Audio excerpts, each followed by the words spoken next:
most people have lighting in the greenhouse simply so they can see at night. There's not a lot of residential greenhouses that do go to the extent of the grow lights because they're content with what they're doing just during the day. Grow lights can be really inexpensive. You know, Gardener Supply sells them. Any of your catalogs you get for, you know, garden supplies will sell them. What's that? A lot of them on Craigslist. A lot of them on upgrading. Yeah. They're expensive to run because they really suck a lot of power. The light bulbs are fairly expensive. The ballast go bad because they overheat. But they're very useful. I mean, you could force growth on your plants, is why people buy them, is to extend the day. But it's also healthy to give your plant some rest time too.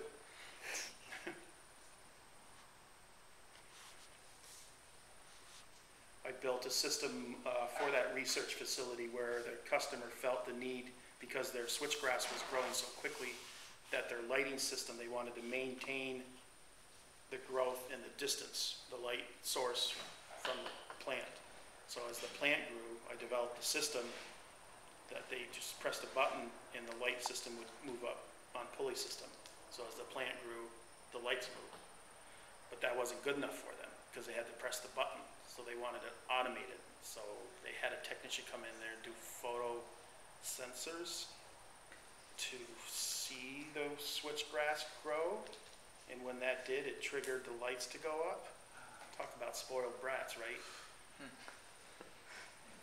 British Petroleum gave them $1.4 billion to run the operation to figure out the switchgrass. So they just had money to spend, and they were spending it. What is this switchgrass used for?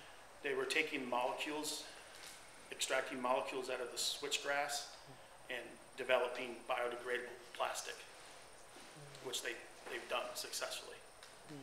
How do you spell it? Switchgrass. Switchgrass, S-W-I-T-C-H. Okay. Grass, G-R-A-S-S. It's just all that green plastic, right? Green Mountain Coffee Roasters has it. Yes. Yeah.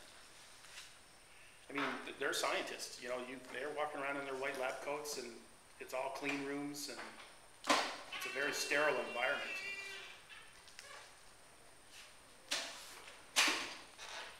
Would this be clear glass? That is clear glass. As this is solarium. That's a solarium, yeah.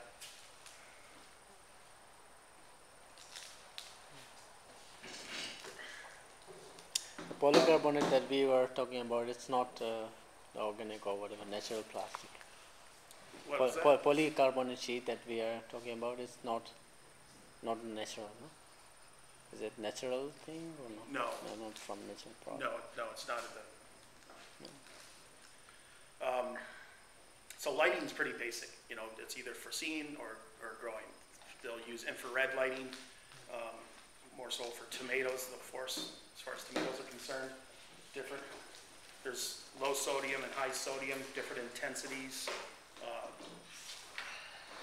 And it's all basically the information you give to the light manufacturer so that they give you the right bulb is all of the microns that are measured for lighting. How many microns are required for this particular plant to function at 100% as far as growth is concerned. And then they plug that into their computer system and they give you the right bulb and the right system. Again, most homegrown mom and pops I just have fluorescent lighting because I'm not forcing any of my plants to grow. I'm happy with the days we have, the light we have in the days. You can put them on timers, of course. And I'm going to talk to you guys a little bit about what we call the brain system for the greenhouses, where everything can be controlled. I touched on it a little bit yesterday. Sometimes it's important to have for energy efficiency in a greenhouse. If you have shade systems, if you have swamp coolers, and a swamp cooler is, there's two methods to it. There's the box style. Swamp cooler is basically an air conditioning unit for a greenhouse. And they'll sit outside the greenhouse.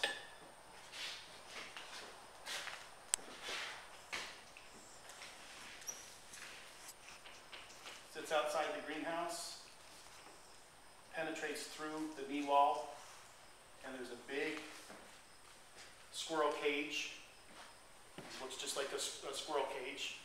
And then the sides, all four sides, have cardboard. They look like a filter. So with the box, inside the box, there's around all four sides. Up top, there's a trough, water trough, with holes. And this fills with water. The squirrel cage obviously has a fan in it. So when the squirrel cage is turning, it's drawing air into the greenhouse. The water is filtering down through the cardboard cells. Cold, hot air from the outside in the summer is coming into this water-soaked cardboard, perforated cardboard, and then going into the greenhouse at roughly 20 to 25 degrees cooler than when it entered. So it will drop the temperature in a greenhouse down roughly 15 degrees overall, depending on how many you have. So because people will do coolers, shade systems, fans, lights, heaters, water table,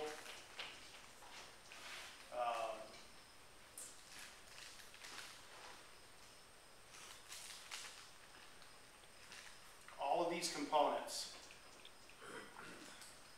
vent systems, they'll have a control system that can run all of that. For instance, you don't want your heat on when your vents are open. Makes sense, right? You don't want your coolers on when the vents are open.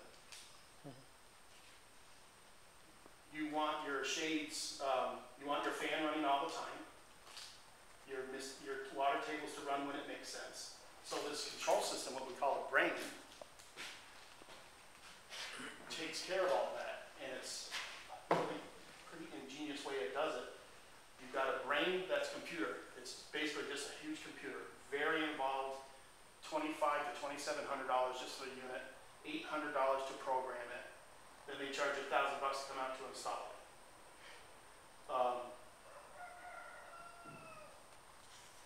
There's a pod that hangs in the greenhouse. It's called an aspirator. Anybody ever heard of those before? Two different styles. One has a fan in it, one has just a probe. This low volt wire goes right to the brain center. That brain center could be 2 miles down the road because it can also be computer linked over the internet. When that pod sucks in the air or that probe senses the temperature, it will tell the brain system what's going on in the greenhouse. So if it's heating up, then the cooling systems start to, or the shade might close, or the vents might. And it's all in a sequence of events. The venting will be the first thing that responds. The ridge vent opens a little bit. If it heats up, the side vents open. If it continues to heat up, the shade system closes. If it continues to heat up, the cooling system turns on. And then when things cool down to the temperature of the greenhouse that it wants to be, that the brain says is our high and our low, then things start to shut down and go back to the norm. Same thing for it turns on the heat. So you can program, you can actually sit at home and reprogram your whole greenhouse with these brain systems. Very high tech. They have them for household applications also, which they're just a mini version. They're $700. You plug it in, you program it yourself, and it just allows your greenhouse to be as efficient as it can be, because greenhouses are not efficient. They're glass or plastic.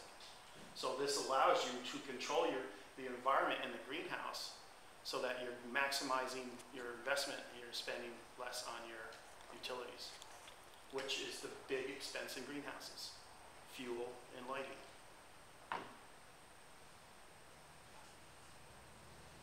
And it's pretty cool to watch the system work. It's pretty interesting. Can you control multiple greenhouses with one? If you have, You have yes, a big one. yep. And it's just about linking each greenhouse, and each greenhouse will have its own aspirator, of course.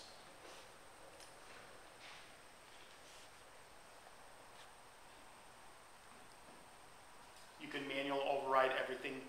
You can go even into your residential system and just go manual. If you want to run that whole thing manually, if you're in it and you just want to be hot, or if you're in it and you just want to be cold, then you can go right to manual on everything and just say, turn the coolers on. I want it cold in here.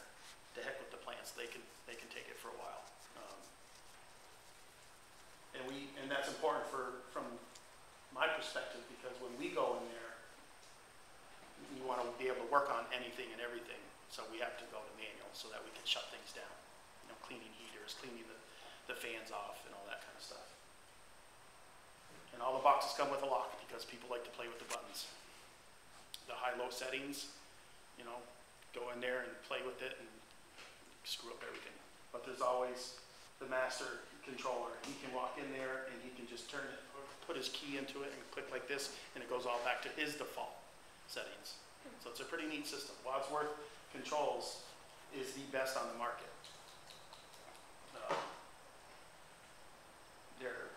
What makes them the best is that not only their equipment and their hookups are user-friendly, is that their engineers talk to you like you're a person. They are not above you. If you've got an issue, they'll explain it to you. And it's not like they're, you know, talking down on you, which is a huge, who wants to deal with ego when you're out in the field trying to get something done? Sorry, what's the name of that company? Wadsworth Controls. Wadsworth? Yeah. Go online for those guys and they're right up there.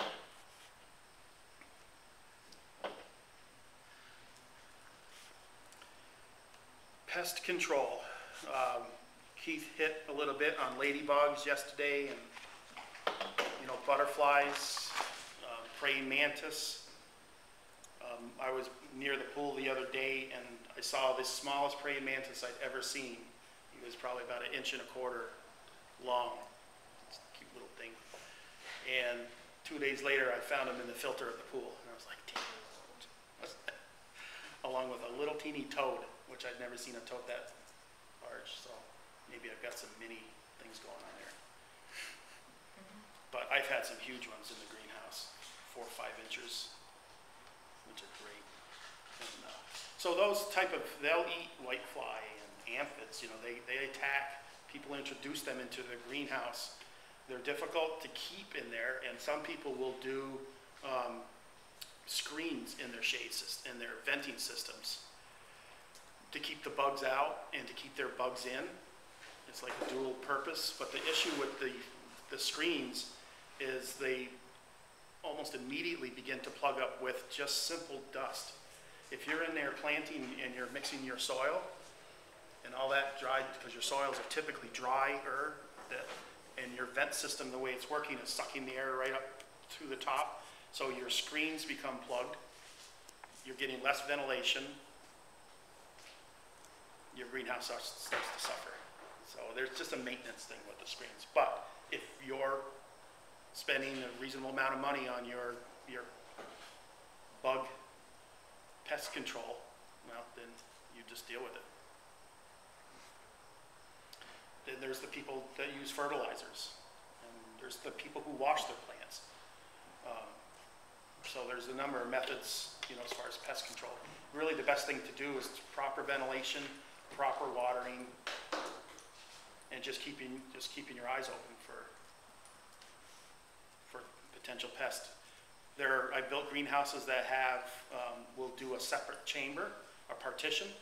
So if a plant becomes infested, they'll take that plant and they'll put it in the sick bay, is what they call it. They'll isolate it. And they might just, they got air conditioning units in there or whatever the case, they might just crank the heat down, turn the air up and kill the pest. And it just, so that it doesn't infestate the whole greenhouse. They can, it's an expensive option, but if they're really, you get some people who are really into orchids, you know, really expensive, long-term, big money. I've seen some really expensive, you know, $1,000 orchids people are growing, and if there's an infestation, they want to make sure that they isolate that immediately so that the rest of their plants don't get attacked. So it's not uncommon to walk into a greenhouse that has a partition, and you see one lonely plant sitting over on a plant bench. You know, he's in there on timeout.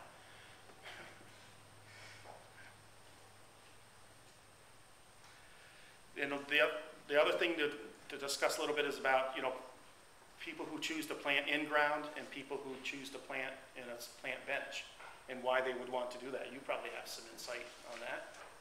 You guys do all pots and, yeah. A lot of people plant in the ground in their greenhouse. They just, rows of corn, rows of tomatoes, rows of cucumber. It looks just like an outdoor garden plot, but it's inside. It's inexpensive, you know, you're not dealing with plant benches, but you're on the ground a lot. But people prefer that, and again, it's, like Keith was saying, once you plant into that ground for X amount of days or years, you've got to do a soil change. You've got to do something to aerate it. And some people will just go in there with their aerators and their rototillers and till it up and do what they have to do. Reintroduce fertilizers or manure or whatever it takes. But then you're taking plant samples and soils and, you know, getting samples taken of what your soils need.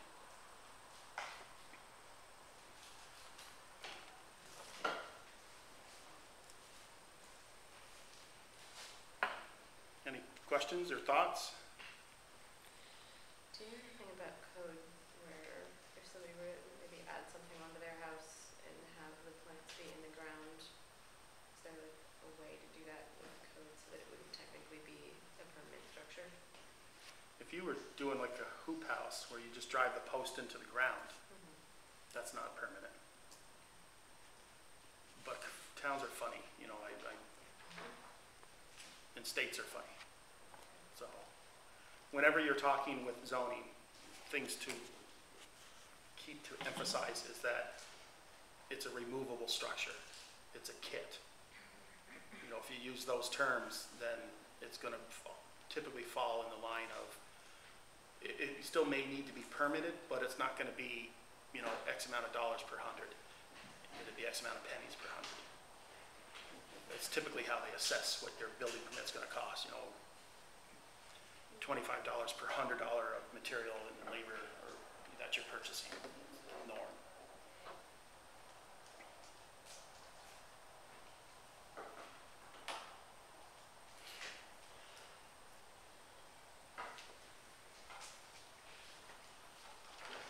What was this one? What was this one, Nick? What was that one? Didn't get this one. That's a school, just for the plant science. We've done a number of school institutional jobs. This here is this copper roof. That's shakes. That's cedar shakes. And this- That's the head house of that. That's the one in Fort Ty. That's a restored one. That's the after restoration. Why are the cedar shake there? It's the head house portion of. Everybody know what a head house is? Not typically, but normally you'll have a greenhouse, and then you have a constructed building attached to it. And people, that's called a head house. They might have their heat source in there. They might have their plant benches in there, their storage in there. Everything's in there so that the greenhouse is just benches, just planting. So they're not, so that one, that's covered in the roof area, that's where their head house is. And they had glass on the sides. That's historic. That's just the way Lord Burnham designed it back in the that's 1856 greenhouse. But in that one, there's no isolation of the head house from the Yeah. greenhouse inside. Yeah, there was a door. There is. Yeah, yeah. total partition. They heated that with coal. It was their initial heat source, coal boiler. Thanks.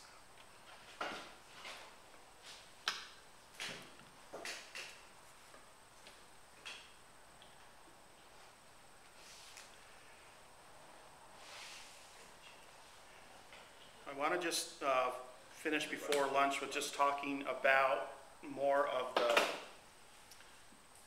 the construction application of things to, if you're going to be building your greenhouse, just things to keep in mind on the product you're going to use. In other words, if you're going to use polyethylene to skin your greenhouse, you know, the plastic, you have a lot of tolerance to work with because plastic has a lot of tolerance.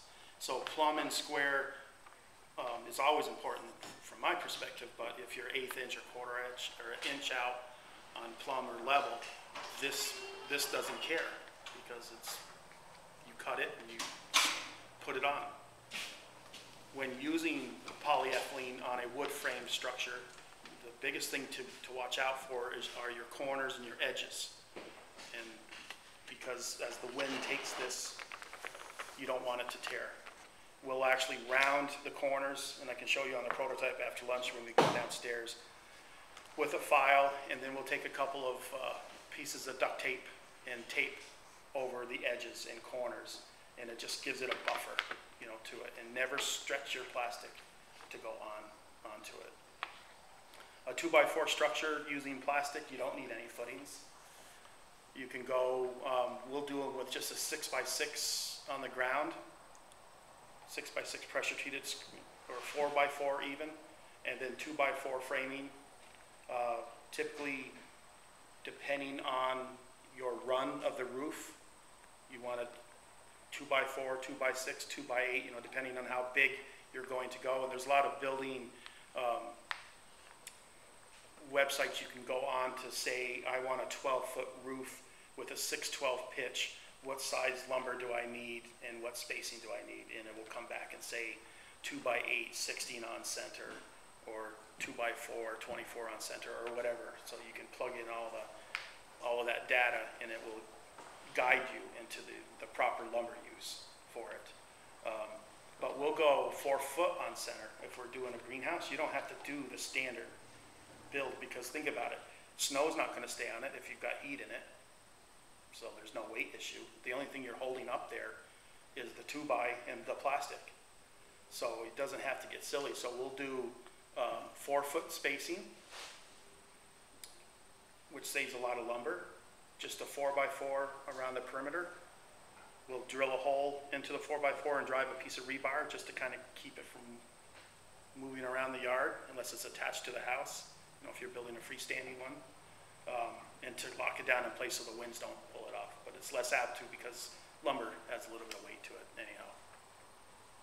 If you're going to be using the polycarbonates or glass, well, we won't even talk about glass. The polycarbonates, then you want it plumb and square. So that means having a ruler, a tape measure.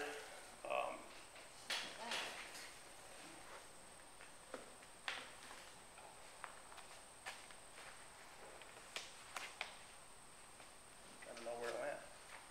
There where it was.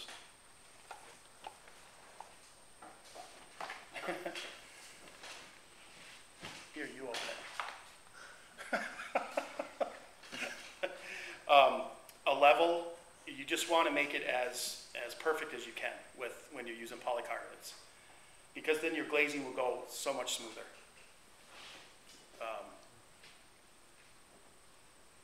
Again, you can go your 4 foot on centers because it won't exactly be 4 foot on center. And a lot of times what we'll do is we'll pull the panel and we'll put, if I'm working with new guys, and I'll have them put everything on and just say measure, you know, pull from a certain dimension to get your spacings.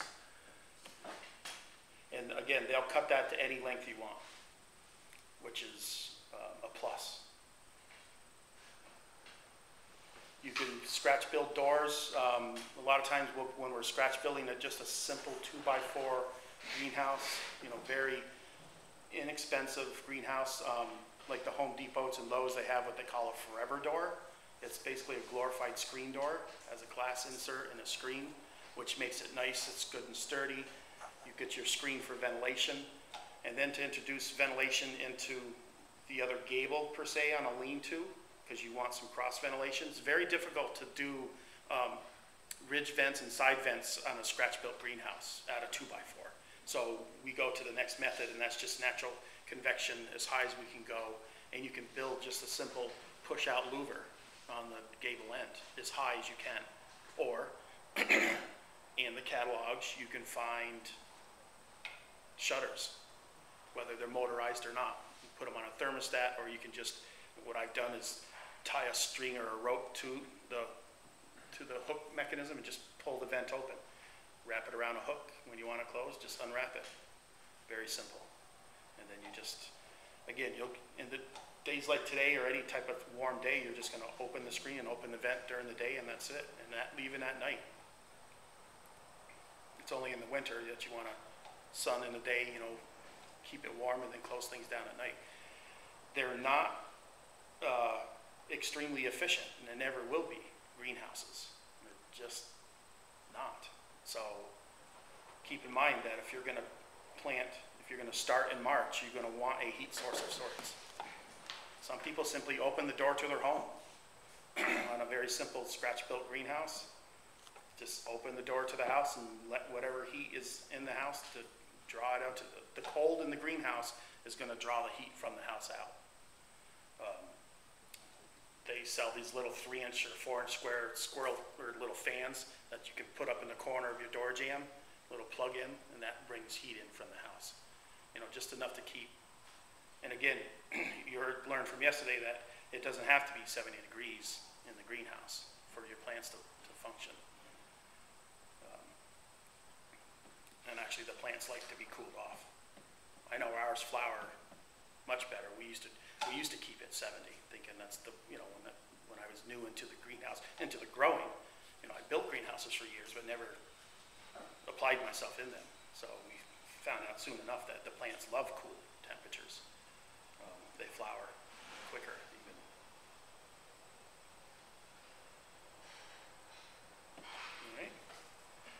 All right. If you get into an aluminum glass greenhouse, count on paying for some consultation or hiring a professional, or a lot of weekends of scratching your head and frustration. They're one-time builders, homeowners have a difficult time with them. There's a lot of parts, and tolerances have to be spot on. Otherwise your glass is not going to fit, which is all sent with the greenhouse kit.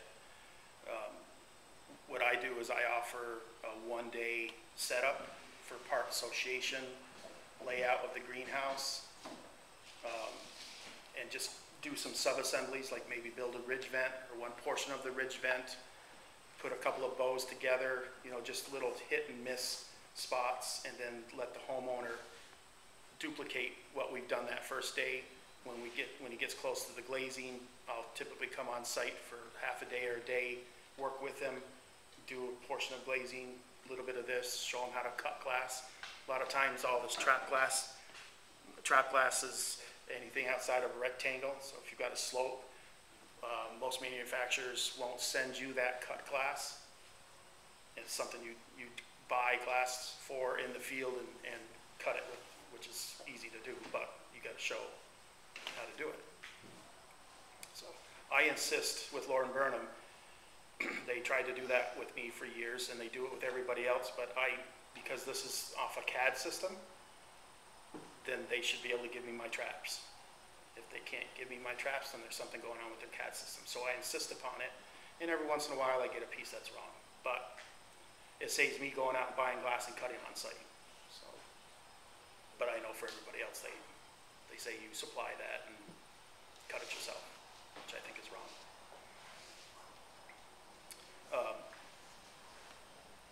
pipe frame, you know, greenhouses, those are fun to build. In the wintertime, we drill the ground. We get a 2-inch drill and drill the frozen tundra and go at it. If you hit a stone, a large stone, just sink the post as low as you can go and then move on to the next one. And unless you get 4, 5, or 6 in a row that are all, you know, only 4 or 5 inches into the ground or a foot, there's nothing to worry about. And then we just go back and we just cut the post off at the elevation it needs to be. It takes a steady hand and a sledgehammer and 2 people that have confidence in each other.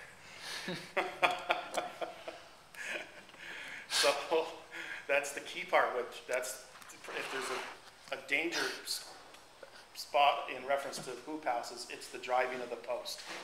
So there are some, for instance, if I hire a new guy, then I'm doing all the swinging and he's sweating it because he doesn't know me. But I never put him on a hammer, ever. Or we just drill. I'll just get a drill, and regardless of the ground's frozen or not, we just drill. But they have what they call a corner square, and it's just at 90 degrees, and it's got 2 little bubble levels on each side of it. And we use that, we stand the post on the ground, we stand that there, and we just give it some taps just to get her started into the ground. And then I just pivot it around and make sure that post goes in just as straight as you possibly can. And if it hits a stone, it would immediately want to start to go off. So the only way to correct that, and I mean a stone that can be this big, because the post is only 2 inches round. So what we'll do is we'll overcompensate to get away from that stone and then bring it back, kind of move right around it. So once you get the feeling for how you can drive a post in, you can drive it down 26 inches, have 18 inches or 12 inches above and be perfectly plumb. That will help because as you put the bows in, which you put together on the ground, and it might be 30 feet wide, 2 guys, they have to feed that post onto the ground post. So if they're doing this and this and that, you can imagine that other person, if that post is leaning like this, that person on that other end has to raise that bow very high up into the air for you to get the angle on yours. So if you're perfectly plumb on your post, then you can slide them down into it easily enough. That's the biggest part of the hoop houses. Once that phases over, it's fly. So yeah. Is anybody planning on building? And if so, building with what? Wood? Purchase a greenhouse? I don't know what material it is. Yeah. I've seen people do, you know, the black water hose? You see that? Just drive some rebar in and stretch it over. Yeah. Yeah. I've seen those. I've seen those stand for a long time. And because it's in a coil, it's going to be naturally hooped, bowed.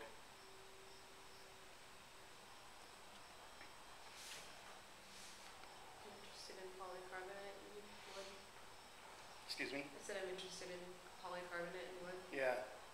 Like a room that's already kind of framed out that could be added onto. It needs to be knocked out anyway, so I feel like that could be modified and something could be added to the outside of it. It seems like from a, balancing ease of construction and durability, wood polycarbonate is probably the Wood polycarbonate is really, from a home built perspective, you could start out with wood and do polyethylene just to see, because the polyethylene will allow you to grow without the expense of the polycarbonate. So build your frame as if you're going to use polycarbonate. Get yourself a piece of plastic, and I carry excess rolls of plastic because you can't just buy, if you build a 20-foot greenhouse, you can't buy a 20-foot piece of plastic. You have to buy a 100-foot roll, and which means you're going to have reskinned plastic until you're putting your teeth in a glass at night. Do you sell like remnants and stuff? I do. So I have a roll of opal and I have a roll of clear, and a person will call and just say, I need a piece of plastic, 20 by 24. I said, well, my plastic's 30 feet, so I'll sell you 50 bucks. I'll cut it and leave it out for you, type of thing. Otherwise, you're buying a whole roll of plastic. Call local farmers, local garden centers who have, whether you know they've skinned or not, say, hey, you guys have any old plastic laying around? It's perfect for starter houses. You know, it's perfect for people who are just getting their hands wet in a greenhouse. And can you use that for low tunnels too? Sure. Yeah, because yes, it is going to affect to a certain extent what you're doing, but it's not like you're in production, you know, and ready to spend the kind of money, because you're just feeling it out.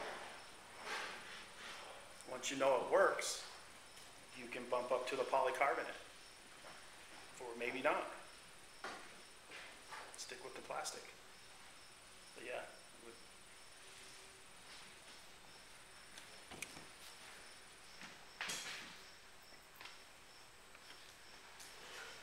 I would have issues with water and running electricity, because the only sunny spots are pretty far away. So I'm afraid the thing would have to be self-sustaining. Well, I've seen a lot of people just run a garden hose into their greenhouse from a distance. Yeah. Do you have any exterior outlets? Well, I drained our entire well this summer, so I'm kind of banned from overusing the hose. So I think I would have to set up it's all on a sloping hill, so. To a cistern? Yeah, a big rainwater system, gravity fed. Does the house have gutters on it? Yeah. Get yourself a rain barrel. Gutters, so. Yeah. Oh, yeah, that But reminds me of something I meant to ask earlier. We can talk a little bit about, do you ever install catchment systems on the greenhouse itself? I never have, but some of the greenhouses we sell, more of the commercial style, have downspouts. And I've seen customers, after I've gone back, done something with their rainwater. Whether it's a simple reservoir or whether it's an active system. But typically it's just a reservoir. Depending on how much power you need in your greenhouse, there might be some way to use one of those electric fence systems that have a small solar panel and a D-cell battery. yeah, I was thinking those small, cheap solar panels. I mean, this would have to be a small greenhouse. You're just looking for some lighting for at night type of thing? Or a fan? Yeah. That's all DC anyway, so you just do really simple Yeah. solar system. A small fan.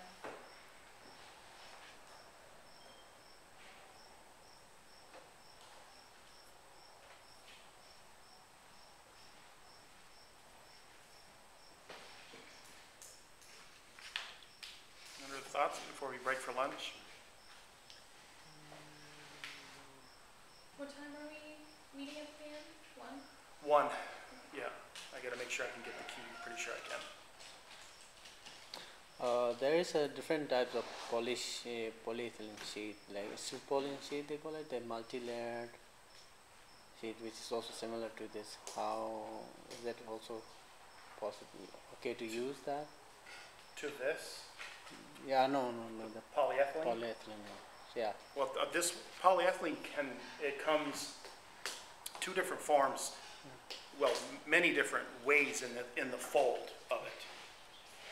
I like to get it like this, the E-fold, like I was talking about yesterday. So you pull one and it does this right off the ground. There's center folds where it comes in multiple times this way and multiple times that way, and then ends up like this, which means you fold it. This is for guys who will take the 8-foot roll and go to the peak of the greenhouse and center it, and then they'll walk the peak or purlin and unroll it this way. I prefer to come from the ground up. So this is laying on the ground. I've got a guy on the end of the greenhouse, a guy on the end of the greenhouse, and we use our ladder system and just go right up and over the greenhouse. There's also tube rolls. So the plastic actually comes in a tube. It's all formed. So it'll come like this, and it will come in a roll, and you go to the top of your greenhouse, and you roll it right out, and it's 2 layers right off the bat. So that's... Yeah, the one I'm talking about is like the plastic itself is like kind of rough surface, like strip thing which can, attach, you can have any length. The only other plastic I know of is the new stuff out, it's like 12 mil and it's a mesh. So there's fiber mesh in the poly. It's 12 mil, so it's definitely diffused. People are using that as their second layer. First layer 6 mil, second layer 12 mil. Because of its, you can stand on it. They claim that you can walk on it. So it lasts a long time. However, I don't think there's enough history with the product yet to know, because it can last just 10 years, how much light transmission are you losing over that time with breakdown? Is it worth it, to spend all that extra money because it's strong? People who are in huge, large, windy areas are preferring that, but if it's applied properly the first time, it shouldn't be tearing. It shouldn't be tearing. I have a question about cutting polycarbonate. So just a circular saw or jigsaw if you need to make a curve in it? Use a circular saw and turn the blade backwards, the paneling blade. Turn it backwards on your saw so that the teeth are more or less burning its way through. It is cutting it, it's not melting or anything. But you don't have to sharpen the toothpick first, you have to Right. dragging. Yes, yep. And we clamp our panels down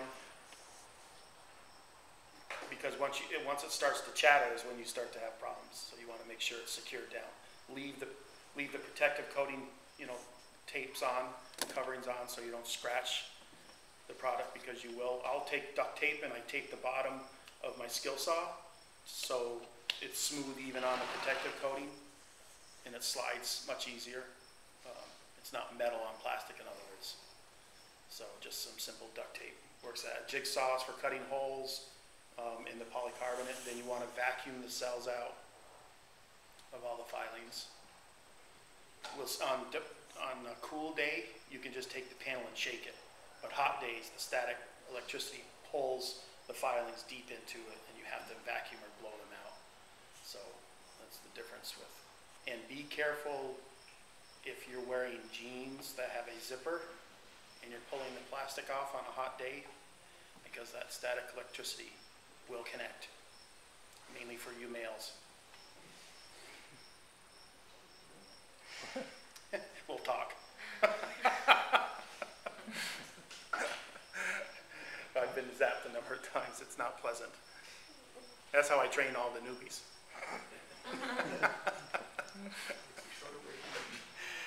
Have I got a job for you? Probably a very important thing about polycarbonate, should you order polycarbonate and you're going to store it for a while, it is critical not to store it in sunlight. It's critical not to store it stacked in sunlight, because if you brought this stack of polycarbonate out into that sun, let's say you put one out there and you put this stack out there, and you just left them both on the table for 3 minutes, you could put your hand here and put your hand here and feel a huge difference. This type of situation, stacked, exposed to the sun, it's cooking the inside panels. And when you've got your protective plastics on that and it's cooking, then they come off in little 1/8 inch strips, 1/8 inch by 1/4, maybe an 1/8 inch by 1/2. And that's how you're going to peel your protective plastic off for 3 or 4 days. So cover it with a tarp. Cover it with a tarp, or just put it inside. Well, we worked on a job where the customer had his material.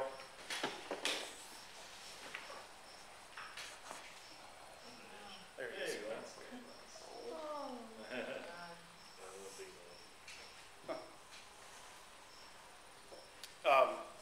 He had his material 3 months early on site, didn't cover it, 32-foot long panels by 6 feet wide. It took my guy no less than 3 weeks to peel the plastic off that, when it should have been a one-day event. And I charged him for every day. And unfortunately, it was this material, which is brittle to begin with, and the manufacturer told me to go ahead and put it on, that it would probably be fine. The same guy that peeled this for 3 weeks slipped on the roof. He was locking the bar caps, which we do. We span the panel and lock the bar caps. He's doing some caulking. His gun hit the panel, it broke through, and he followed it down to the concrete floor and postured immediately. And it's never been right since. Manufacturer took a huge hit. The owner took a huge hit, soup-wise. I was insured, so I was covered. Not that that made me feel any better. He was a friend, or is a friend. I think he's still alive. Oh, yeah. He's just not feeling well. That's how important it is to keep it. So it affects the panel, and it affects the time it's going to take you to peel it off. So. I have another question about cutting. When you cut lengthwise, with regards to the webbing, do you prefer, like, if you had the option between keeping the webbing at the edge on both sides versus cutting in, like, in the middle of the webbings on both sides, which option would you choose? Your size is going to dictate it. It really does not make a whole lot of difference. It would, especially in this, because the webbing is so close. Right. If you cut off one side or the other, there's not enough of the material. You can feel, you know, on the edge of this that you still have plenty of grab. If you were to be using stuff like this and you cut way over here and your bar capping right there is not good because you've got a lot of play there. So it really doesn't matter in your 8 mil because the webbings are so close enough together. And it does cut easy. It's loud. So ear protection and eye protection because it spits. You know, most saws will spit the tailings from that. So make sure you've got ear and eye protection because that's pretty tough stuff to get out of an eye. Do you need to wear gloves afterwards once you've cut it because maybe the edge is less? This edge, the edges are sharp. I don't wear glasses or gloves, but you know, this edge is, I've cut myself before. Yeah. So you want to watch it how you're handling it. You know, obviously it can be sharp. I don't wear gloves just because we're always reaching for the screw after, so in our pouch. So that doesn't work. Gloves and screws one at a time, they don't work. So.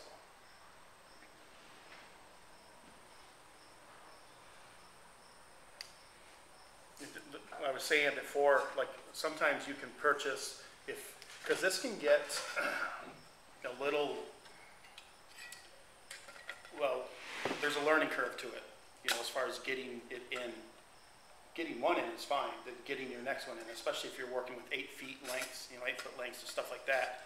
But basically we try to start it right at the edge, so we're in, and then roll it up into it. And sometimes it just doesn't want to go. It just doesn't want to go. So what we do is we take another piece of double H, we cut a piece about this size, and we use it as a hammer. We'll stick it on because it'll go on easy, and then we take our hammer and with the other piece in there and we can tap it. Because you don't want to tap the end of this, because then your next channel won't go on. So by using a channel, you're keeping it contained, but you can still wrap on it and it will seat into it.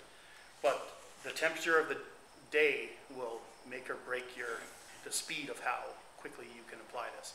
The other method is to take water and dish soap, diluted dish soap and water, and just spray the channel. Then it goes in there and then it evaporates and then it washes off and it doesn't affect the panel at all. You know, don't use WD-40s or anything like that, or silicone sprays or. Those will interact with the polycarbonate? Those will, yeah, but the soap and water doesn't. So I very seldom use soap and water, only if I'm just got one that's being completely unruly and it's my last resort. But the longer the panel, the more difficult it gets to be using this. So there is another system that you can buy for this. It's more so designed for the 16 mil, but they call it just the base and cap system. And it's just really what it sounds, what it means. You've got your 2x4, and the base it's going to look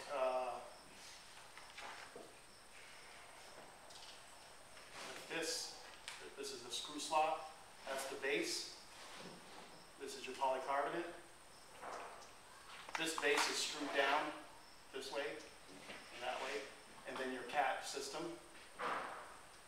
system will actually have rubber in the cap itself. So the cap is shaped like this.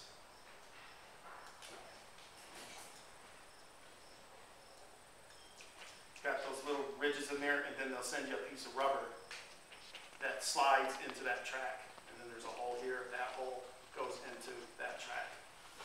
That's the simplest way, because you can go through a frame, you can go through and put all your base in, and then you're just taking your panel and you just flop it in place. Is there a brand name for that? Or? There would be a couple of them, again, in the catalogs. The bar, base, and cap. Just look for base and cap systems. Bar, base, and cap systems. So, if it's not a money, this is more expensive, of course. If it's not a money issue to the customer, this is the route I go for ease of application. If the customer says, I don't care what it costs, then I'm looking after myself. What's the compared cost? Oh, probably easily double. Easily double. Let me take a quick look here. That could probably be a little more accurate. But for a small greenhouse, it might make the whole process. For a small greenhouse, your first one. Sure.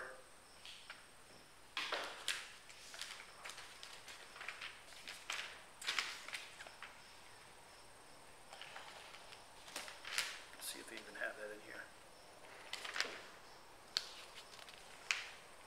Nope, not in this one.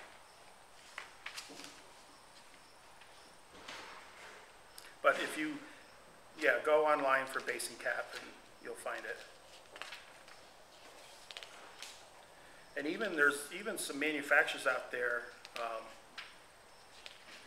that for just extrusions, aluminum extrusions, you can go online for aluminum extrusions for roof panels or aluminum extrusion panel boards, that type of reference. And there's a lot of different products out there. You can for instance, set up a system like this just using exactly. And like you can get one that would be an end cap, because if you can picture your end of your greenhouse, and you've got your base, and you've got your panel, when you put your cap on, you've got a void there. So typically what we'll do is we'll rip a piece, if we have it, rip a piece off of like the panel and use it as a spacer. But that capping, in the catalogs, you'll actually find one that is conducive for that. And that just picks up this leg. So this leg acts as the other panel, and it closes it off.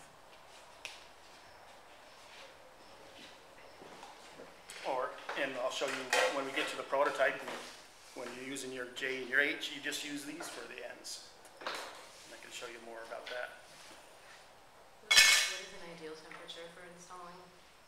I try 50 degrees. Everything at 50 degrees, including myself, is happier. It's a happy medium with expansion contraction ratios. So if the day's going to be warm, then we do our glazing. We do glazing in the morning. We glaze regardless, but if I'm doing a small project, that's when I choose, and then I'll bump to something else just to make it easier. It's not really a big deal, but I used to make it a big deal, meaning I paid more attention to it, and after a while you lose time. So if we're out of state and I'm waiting for 50 degrees,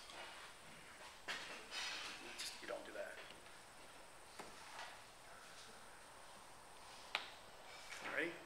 All right, let's have some lunch, and we'll meet at 1 o'clock. I'll go try to find the keys. Are we gonna do the prototype and then head out on the town, or No, I think we'll save that for last. That's not going to take long. so head out Yeah. on the tour and then head out? These are side roll-ups. Manual. This locks it in place at any height elevation he wants. So he'll just pull that pipe and spin the T-handle to roll it up and roll it down. We see this one's single layer on the poly, and this one's air inflated double. You don't really have roof venting, huh? No roof vent, no. But with the big double doors that he has, and they're wide open, and they're small greenhouses, so he's got a fan on this side which is drawing air out.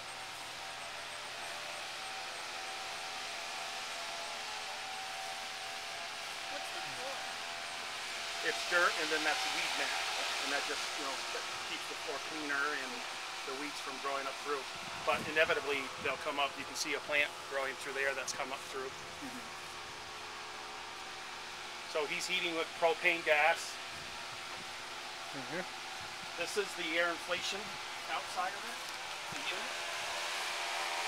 So this is all you really want to keep it as the norm, is just a crack. So if they were talking about a big windstorm coming in, he'd be advised to come out here and open it right up to really make the plastic hard.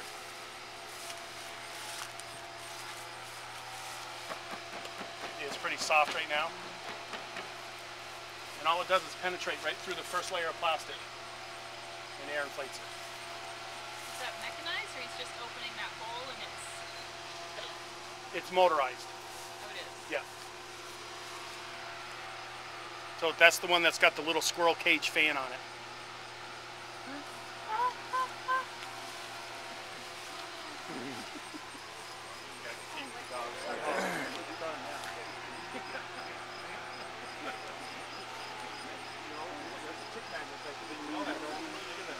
If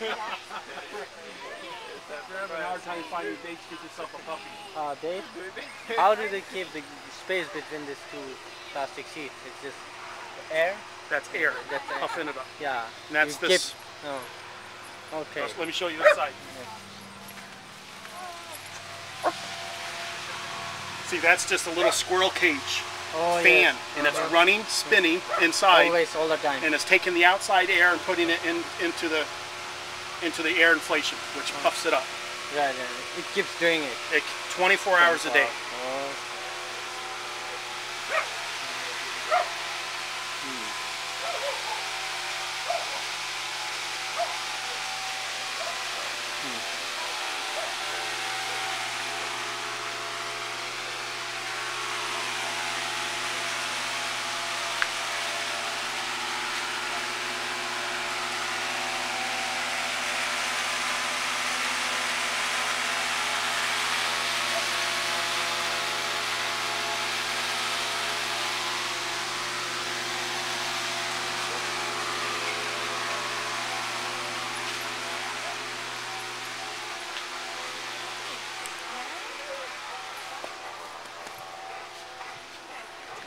Looks like he's got a little mastiff in him.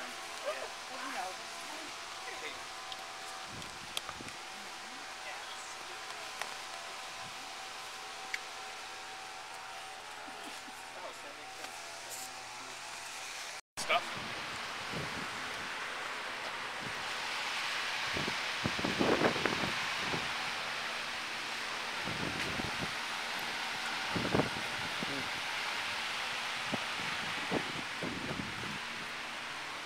You can see what happens if you don't tape your tops.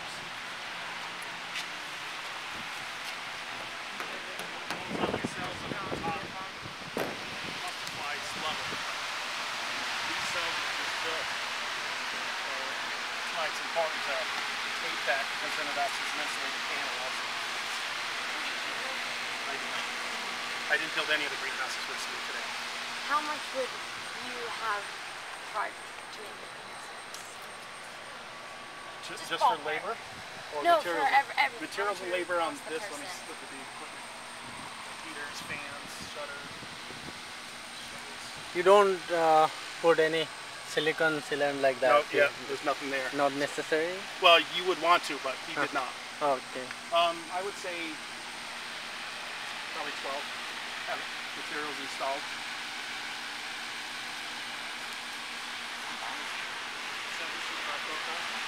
If it was installed professionally, if he bought the kit, he probably paid $7,000, $8,000 with the heaters in that range, I would guess. Probably 500, 600.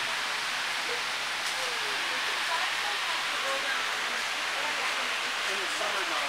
Yeah, in the winter, definitely. Cold stream, when they fall.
They got it nicely wrapped, but once you start pulling it apart, it becomes like this, and you end up having to wiggle them just to get the wire. What's this channel called again? This just the C channel. C channel? It's a base for wiggle wire. Okay.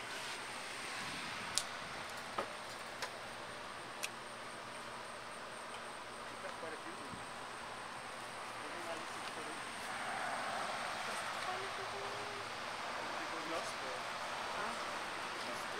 This operation is the difference.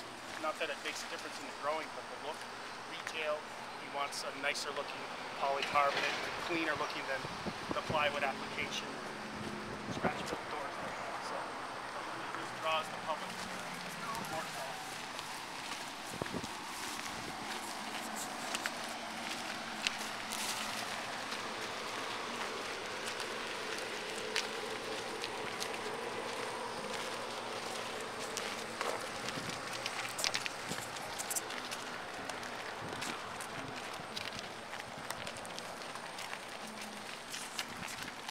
When it's time to redo it, do you think they'll do polycarbonate? Or No, these are his production houses, so he'll just spend as little bit of money on these as possible. You notice there's no air inflation, there's no ventilation other than the two doors open, no fans. So you don't really need all that other stuff. It's just Depending on the crop you're growing and okay. when you grow it. So he has the winter support kits. Every truss has a winter support kit, and that's because number one, it is not air inflated. So this will withstand the snow more so in the wintertime, although I'm confident he still goes down through and will clear the sides if we're getting large snowfalls. Because even in the winter, empty house, unair inflated, no heat, it will heat up enough to melt snow. Okay, so you only keep the kits on during the winter. Mainly for the insulation, but if there's a big summer storm coming with high winds, then you want to turn your air inflation unit on to stabilize the house. I'm sorry, I meant the winter storm kit. That's just a kit. You buy it because you want the extra rigidity, the extra structure. I thought you said that he has the kit.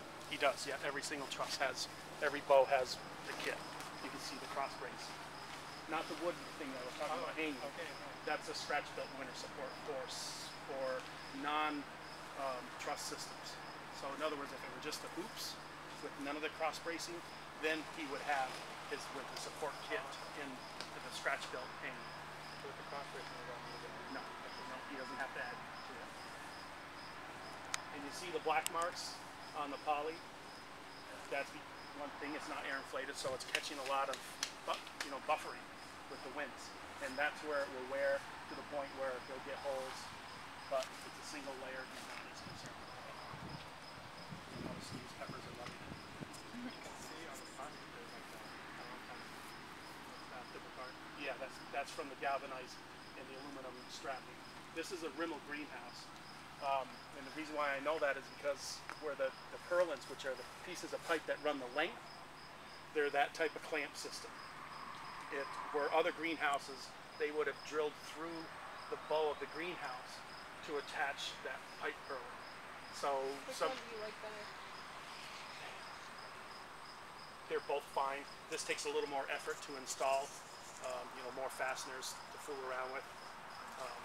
That system I helped develop 20 years ago with Bob Rimmel, who owns Rimmel Greenhouses. So he got together with a couple of builders, and we came through with things that we thought would work better. And it's not a double truss, right? It's not a W. No. Your W trusses come more on the rigid frames. Your hoop houses will have the tight support truss system. So they call this a 5 purlin house. So the more purlins, those horizontal runs of pipe you see, the one at the ridge, on the side, and further down, adds strength to the greenhouse. So you can get 3, 5, or 7 purlin greenhouses. And every purlin you add adds rigidity to the bow.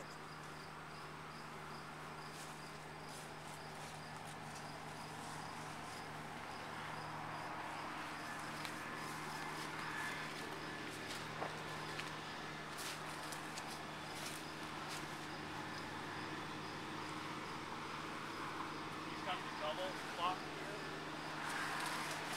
So with the side roll-ups, you can actually wiggle wire this portion also, so that leaves the roof fastened by itself and the side fastened. You need to do both. These ropes just contain the vent from flapping in the winds.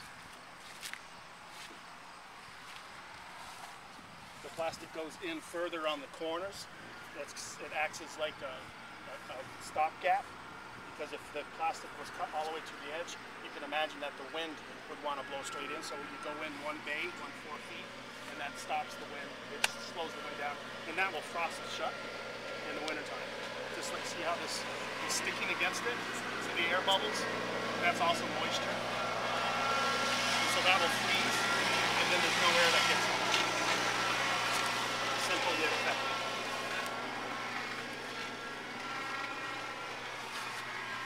Questions?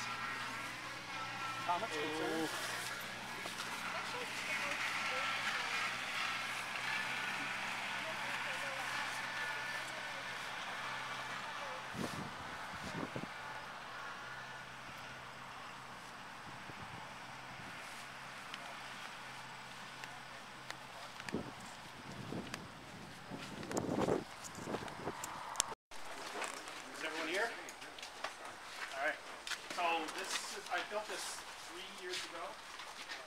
Basically just sits out in the weather. It's just made of pine, and as you can see, because it dries and gets wet and dries and gets wet, it's really okay. You know, it's not rotting away. But this would be considered a lean-to. Okay. This is at a 6/12 pitch.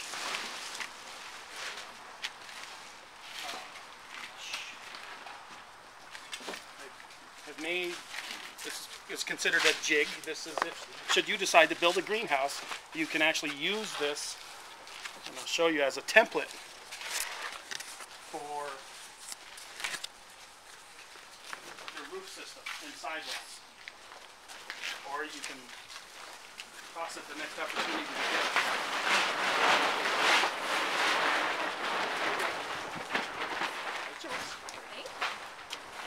So, roof, this is a 6/12.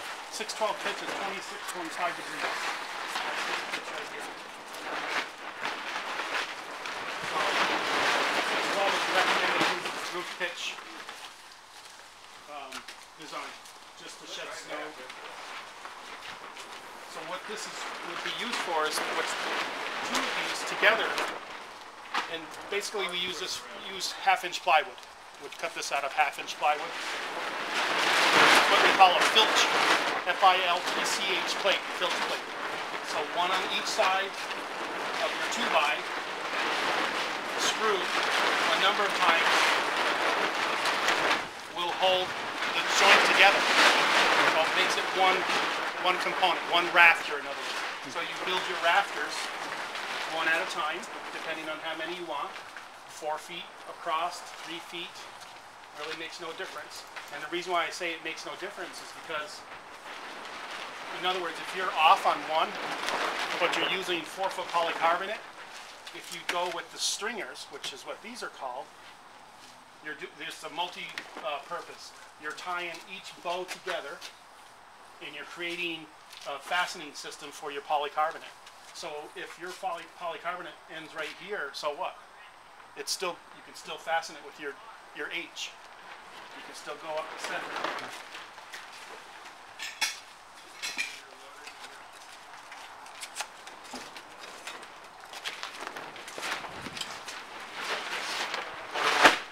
Just put your screw right through here.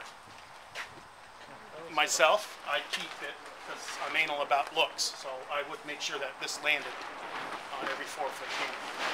But it doesn't have to. If you're ½ inch off, it's just an aesthetics. It's no big deal. So, in the roof, here's your little toy. You can use a crayon on it or anything.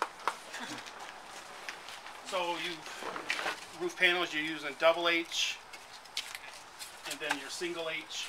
And what I do on my gable ends is and this is where your plotting and your planing comes out as far as centers. If you want to make sure that this lands on the center, I use this to form like a drip edge. So it overhangs the side. And then you just run a bead of caulking right along here to seal from air. So as this comes down to this area here, just run a bead. And I use this line that's extruded in it just as a guide. That way there I keep it nice and even. So it does this. This would follow down suit. Then if your roof meets, grab the other one. Sorry, but do you need to fasten this one? To the Yes. wood? Okay. You can fasten this one to the wood through even this, Okay. up into here. And it's just a screw. Leave that hanging out. Leave it overhanging, and that just sheds your water. So you wouldn't put any caulking inside? Not the inside, channel, no. So where the roof meets a side,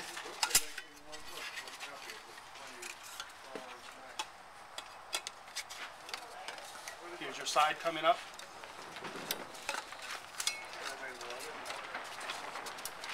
Here's your roof coming down. It's the same principle.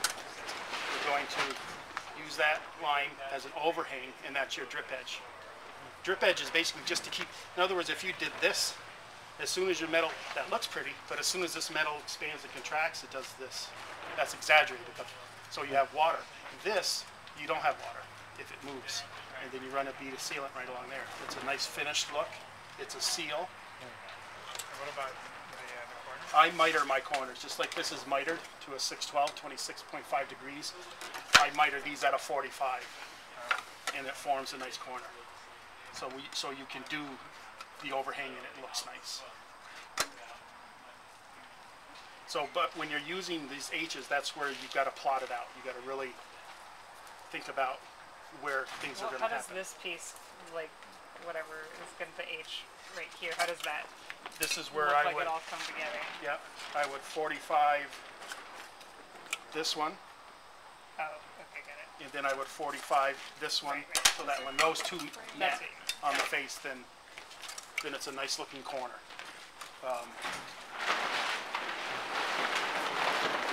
So that's pretty much how the framing, you build your bows first. You can see you would screw this right into the ridge of your home, just a couple of screws at an angle into the house or building, and then put these in between so that you have support for snow up in here. And then this is also screwed to the back wall so that your greenhouse is attached. And you can drive rebar down into the ground to keep your bottom down. This size right here is a perfect little window box to do starts, something just this size. Build it 4 feet, 4 feet, get yourself 1 sheet of polycarbonate, 2 sheets of polycarbonate, you can do your sides, you do this, you lean it up against the house, you've got your plants, maybe a couple of tiers, something you can pick up, move away from the house to get at your plants. A little bit of ventilation, move it away. Something as simple as that. This is just a little detail, but I'm anal about looks too. So. Is this angle here the same as the one up here? No. No, this piece here, this one here. What's this one? This one and this one, yeah. On Oh, this this one and this one. Okay. Yes, yeah, yeah. Because that's a vertical and this is a vertical.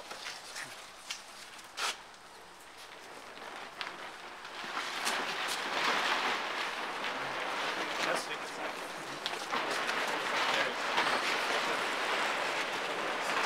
This one may not be the same, but I think This, this yeah. It should be darn close. Am I doing it right? Is that? Yep. Yep, yep. So, and then the same thing with these are basically, we'll call them nailers on the side, so that you can, and if, on 4 feet, if you put one panel on this, you'd put a point fastener, which is that grommeted washer, center to this. Reason for the point fasteners is because this panel being able to fluctuate like this can implode if it gets too windy and it's of size. This would never implode. But if you had 8 feet long, 4 feet, and the winds were rushing over the nose of it, it can lift up, and when it lifts up, it can actually pull out of the channel. So you put point fastener every 2 feet down, 2 to 3 feet. Then that holds that panel from imploding. What if you wanted to finish this side? Do they make a H channel that bends so that you can? Yeah, you would take your jig, make another one. That's your freestanding house. How would you connect? The top, couple of ways. We would then flashing to go over it, but you could actually cantilever one side and caulk it. And it's, who cares, right?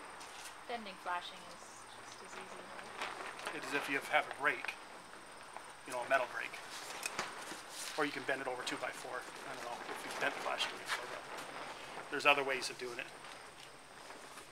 So that jig you can use if you want a little freestanding, or you can use if you're just going to do a lean-to. Any questions? You can drill right through the polycarbonate. And when you're doing your point fastening, you don't even have to pre-drill. Yes, if you read all the instructions on the top, it tells you to use a 1/4 inch drill bit, oversize the holes, but in the hundreds of thousands of point fasteners I put in 26 years, I've never had an issue with it. How far should this polycarbonate sheet go inside? You see here, I've got a room for a little bit of expansion, contraction. Just never put everything line to line, tight. Leave a little space. So you can cut a hole in the side of this, a round hole for a fan, a square hole for a shutter, a venting little awning window type of thing. You know, you can find an old awning window, put it in there. Do they have those sort of like jalousie? The jalousie, yeah. Is that in the catalog too? Yes, yeah. I think the smallest you can get is like a 12 by 12 inch. Would you cut the holes first and then install it, or? You can, if you know where you want it and you've got it on your sawhorses. Lay your fan on it, mark the flanges, and then come in.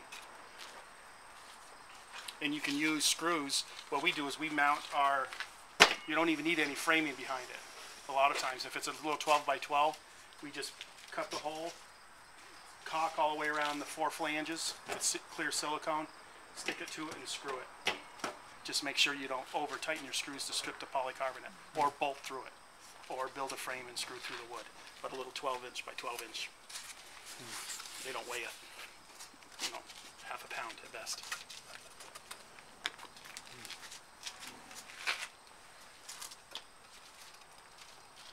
Good? You ready? Let's head upstairs.